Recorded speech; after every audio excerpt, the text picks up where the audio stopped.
Hey everyone, welcome back to the Outcomes Rocket Founder Stories. I'm so excited you tuned back in to another episode of our podcast. Today, I am so lucky to have Naomi Allen with us. She is the CEO and co-founder of Brightline. Little insight on Brightline, they are the behavioral healthcare. Naomi started Brightline in 2019 to reinvent the way behavioral health care is delivered for children, teens, and their families. As we all know, this area of attention in behavioral health is a massive opportunity, especially for this age range. So I'm excited to host her to chat more about that. She's done a lot of really great things before Brightline. She was Chief Growth Officer at Livongo. Before that, she was with McKinsey. So excited to bring all those interesting experiences to what she's doing today. Naomi, thanks so much for joining us. Thanks so much for having me, Saul. It's my pleasure. So look, let's kick this thing off. Before we jump into Brightline, I really want to get to know you better, get the audience and viewers to know you better. What inspires your work in entrepreneurship and in healthcare? Thanks. Well, I've always worked in healthcare. I am a child of a physician, and coming out of college, had the opportunity to go work in operations at a hospital. I was at Deloitte Consulting and did hospital ops work. And this is in the mid 90s. And it was really, I think, the birth of the use of technology to drive improvements in hospital operations, and got to see firsthand how technology can save lives. Kind of a funny story about one of my first experiences in healthcare. I was working at a hospital, and an indigent patient had died trying to get admitted into the ER. And we did a bunch of work and just cobbled together all of this paper-based records. And we found out that the ER wasn't able to really support and treat new patients because they didn't have a place to offload the patients into admitting beds in the hospital. So we did a bunch of work around re-engineering how patients were discharged in order to create capacity in the hospital beds, in order to get people that needed to be treated from the ER into the hospital and admitted. So really interesting work. I fell in love with using technology to drive operational improvements to save lives. And that was the beginning of my career in tech-enabled healthcare. Fast forward a few years later, I went to business school and came out of business school, was at McKinsey, and then left McKinsey in '08, and have been in startups for the last 15 years. So as a founder at Castlight Health, was there for 8 years, had a chance to really drive a lot of the early innovation in digital health. And then I've spent about the last, almost 7 years now in care delivery and different care delivery companies. And Brightline was a journey that my family was on, seeking mental health services for my oldest child a number of years ago, really before COVID and before people were talking about youth mental health. Now, obviously, everybody talks about youth mental health, but even before that, so many families were seeking high quality, affordable access and care. And frankly, the mental health services for kids and families are just really fragmented and not very consistently high quality. So it's been a delight for the past few years to get to innovate in this area. Thank you, Naomi. I love the background, all of your experiences, and this is personal for you. So I love that you're bringing all the things that you've built, the frameworks that you've developed, culminating to this point where you guys are really helping in this area of behavioral health for kids.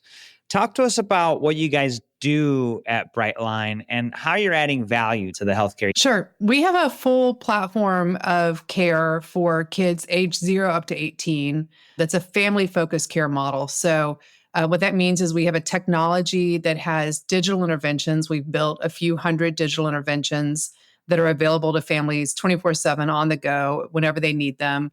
We have a coaching team that delivers skill building and skill enablement for kids and families. And then we have a full therapy and psychiatry team that delivers clinical care. So really the full range of support services for families. And we treat the most common challenges that families and kids engage with. So for young kids and families with young kids, that's often early signs of being on the autism spectrum, disruptive behaviors, acute tantrums, sleep disorders for the really young kids. And then as kids start to be about 6 or 7, we start to see higher incidence of anxiety, early signs of ADHD, maybe even in that 8-9 range, some kids that might have depression. And then a large portion of the kids we treat are adolescents and teens, and they have the full gamut of everything you can think of, the kind of youth challenges right now in terms of depression, anxiety, loneliness, ADHD, signs of self-harm, et cetera. So we really have a comprehensive platform that treats a broad set of acuity and needs, and it's all virtual care. So it's convenient for families. About 75% of the counties in the US don't have a child or adolescent psychiatrist, and about half the counties don't have access to pediatric trained therapists. So really have created a way for families to have high quality in-network access to a broad variety of mental health services for kids and families. That's great, Naomi. You guys cover a lot. And so tell us a little bit more about the model. It's virtual care. Help us understand how you guys are going to market with it.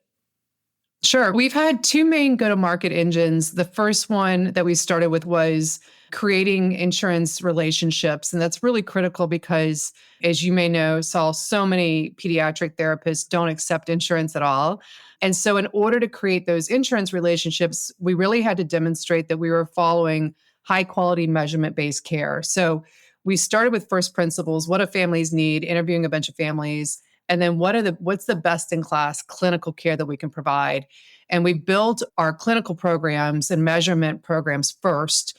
And then we started to work with insurance companies to get that covered in network. So we've taken a really, I think, clinical outcomes and family first approach to our go to market.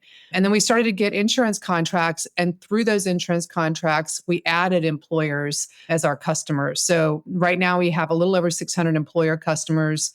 We are serving customers as large as Amazon, Costco, all the way down through very small mom and pop employers. And they provide Brightline as a covered benefit for their employees. So we partner with those employers to make Brightline available to the families that are employed there.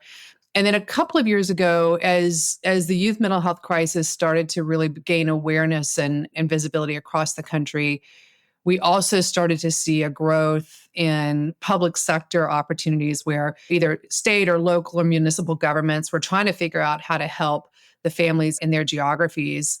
And so we bid on and won a contract with the state of California. So we also provide services that the state fully funds for kids 0 through 12 in California for our subclinical offering, our Connect platform, and our coaching services. So two really important engines, I think, that are serving different constituents and different populations across the country. And then we're starting to work on some really important new innovation where we're opening up our insurance contracts to be broader network coverage, which means that we could receive member referrals from schools or from other providers that are seeking in-network care for their patients, really starting to work on how do we open up the network access to create more access for families that need high quality care.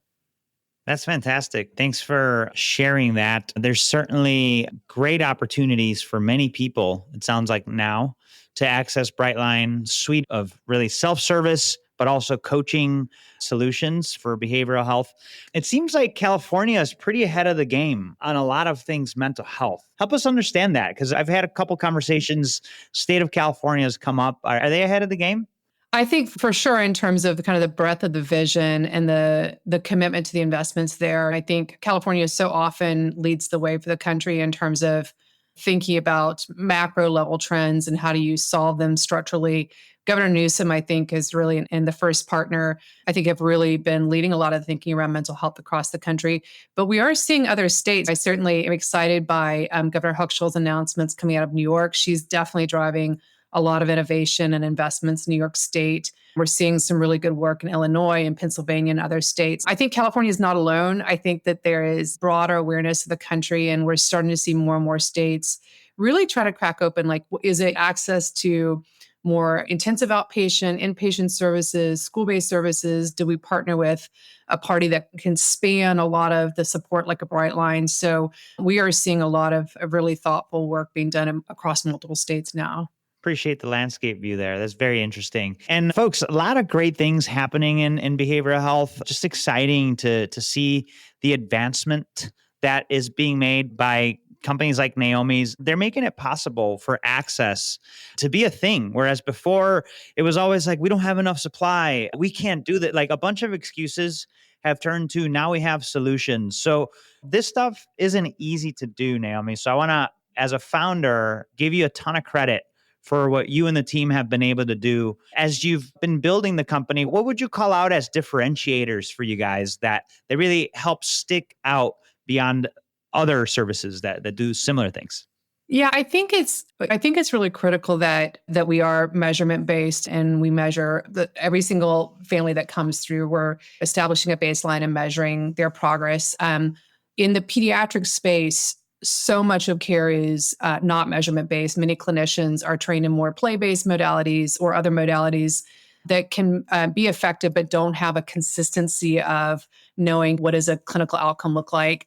And so I think that's been really important for us, is that's been the core drumbeat for us day one, is high quality outcomes that are measurement based that we can stand by. I think the other aspect of that is we measure outcomes not just for the child, but for their parents or caregivers. And that's really critical because, as any parent who's had a child have behavioral health stuff going on, you know that if you're having a hard time, you're not able to really be there and show up and be the support for your child who's going through behavioral health challenges. So we do measure caregiver stress and strain, because if we can help drive those down, then we have an opportunity to really have that caregiver, that parent, support their child's behavioral health journey more effectively. So measurement's a big part of what we do, and focus on quality is a huge part of what we do. We extensive training and case consults with our clinicians. But I think the other piece that's really interesting is, how do you get ahead of the challenges? So often families will wait years to start to seek mental health services for their kids. And then when they start that journey, they all of a sudden realize they may be facing a year-long wait list. And that's even if they're willing to pay cash. And so how do we really help provide these on-ramps that make it easy? They normalize the idea that, hey, every family may need a little behavioral health coaching at times, skill building early. Half of all severe mental illness manifests before the age of 14. But as a country, we often wait to get services when kids are in high school. Like, that's where you start to see a lot of the activity happening, is when kids are in crisis. So how do we unravel that? We believe that early intervention and that preventive services are key to that. So that's why we've leaned in heavily with our digital interventions and our coaching. So we have about 20 coaching programs that we've measured outcomes against as well. So that's, I think, really important, because it provides families with a low stigma way to start to get the types of supports they need. And so I think that's really critical. And we also believe that there's a lot of opportunity to support children and families through ages and stages. So if I'll tell you, just in the case of my family, with one of my kids, had a number of things going on when he was 5 that we got support around. And then as he started to inch towards middle school, had a spike in anxiety again. So how do you get in there and like really support that child again? And so when you deal with pediatric and youth care at different life stages, that there's going to be a flare up of potential needs and challenges. And so how do we get ahead of that and create a longitudinal home for families to have support? So start early, provide the early interventions, and then grow with that child and that family as their needs evolve. Take a family approach and then make it measurement based. That's the golden ticket to really cracking open some of these challenges. And I think a lot of the work that we do that is really critical is parent facing, because really digging in with families of, how do you support your child in this journey? How are you dealing with your own challenges, whether that's anxiety or depression as a parent? So how do you really show up to have the type of impact that you need to help support with your child? That's great. Love the evidence-based approach, the focus on the parents. I love ages and stages. That really sticks. Love that a lot, and sounds like a really nice framework that helps you guys shine. Building is hard, and we oftentimes learn more from our setbacks than we do our successes. So, founder stories here. What's been one of your biggest setbacks in creating the company, and what's a key learning that came from that's made you guys stronger? Well, I think when we started the company, we were in the same mindset that I think everyone has been in mental health, which is there's a massive gap in supply and demand, and notably a lot more demand than there is supply. And we spent a lot of time getting ready to have our first customer launches. In order to launch a national employer that has employees all over the country, you have to go build a 50-state therapy practice, psychiatry. You have to do a bunch of things and invest heavily up front. You have to build the insurance contracts to be that covered benefit. So we were about 2 years into a pretty heavy set of investments and efforts when we started to launch our first customers. And I think what was so just eye-opening was, despite us knowing that there was massive gaps in supply. And despite us knowing that there was a youth mental health crisis, employers really oftentimes weren't that keen to drive awareness and adoption. And it's been, I think, a real effort in the business in the past couple of years of partnering with employers to say, how do we even let your employees know that this service is available? It's a new category, right? People often know that there's mental health services for adults for themselves because of the EAPs that have been focused on that. But how do we really create awareness around the idea that there's family mental health services? So I'd say that's been the biggest eye-opening. Is we launched our first batch of like 45 customers. I think 1/1, I'm trying to remember my years of 1/1/22, like that was 2 years ago. And we were like, voila, here we are, world. And then it was like pin drop silence in terms of member acquisition. And so it's just a real journey to actually start to work on that member acquisition and then drive awareness and engagement and destigmatizing. What's super interesting around youth mental health is the youth themselves, teenagers, adolescents, even young kids, they're raising their hands saying, I need more support. I'm struggling with X. My friends are getting coaching or therapy. And so the kids themselves are often now really open to getting services, and virtual feels very comfortable for them. They like it. And so, but we have to drive awareness because the parents are often like, oh, I don't know about virtual care. And is my kid really, if they get therapy, what is the stigma what's going to happen? And so we find ourselves doing a lot more awareness building and barrier busting at the parent and caregiver level than I think we expected, because the youth adoption is there. It's really getting my generation on board with the idea of seeking services for their kids. Yeah, no, that's fascinating. And you never know what those barriers are going to be, but it's all about quickly identifying them and doing something about it. And you have, right? You have. It sounds like you definitely have. And so, look, really appreciate you coming onto the show, Naomi, sharing the amazing work you guys are doing at Brightline. What call to action would you leave our listeners with as sort of things that they should be keeping in mind as they care for their kids or look to cover their employees or members?